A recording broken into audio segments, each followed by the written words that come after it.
குடியிருப்பை காலி செய்ய அதிகாரிகள் மிரட்டியதால் திருச்சி இந்திரா நகர் பகுதி மக்கள் கழுத்தில் சரவெடிகளை கட்டிக் கொண்டு வந்து கலெக்டர் அலுவலகத்தை முற்றுகையிட்டனர்.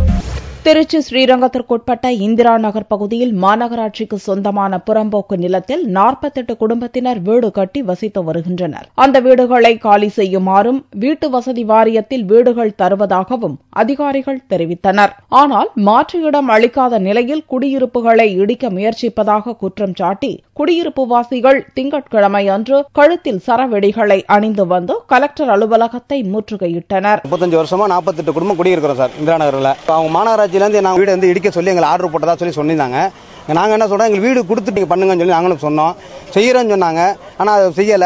இதனால என்ன பண்றோம், வேற வழி இல்லாம இன்னைக்கு வந்து கலெக்டர் ஆபீஸ் வந்து பட்டாசெல்லாம் கழுத்துல போட்டுக்கிட்டு நாங்க கொளுத்திக்கிட்டு இங்க தற்கொலை செய்யறதுக்காக வந்துட்டோம். நாங்க வாழ்றதை விட சாவறதே மேலும் சொல்லி வந்துட்டோம் சார்.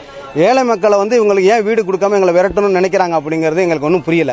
இப்ப நாங்க இந்திய நாட்டின் பிரஜை இல்லையா, இந்த நாட்டில் வாழ்றதுக்கான தகுதி எங்களுக்கு இல்லையாங்கிறது எங்களுக்கு தெரியல. கழுத்தில் அணிந்திருந்த வெடிகளை போராட்டக்காரர்கள் கொளுத்த முயன்ற போது பாதுகாப்பு பணியில் இருந்த போலீசார் தடுத்து நிறுத்தி அவர்களை அப்புறப்படுத்தினர்.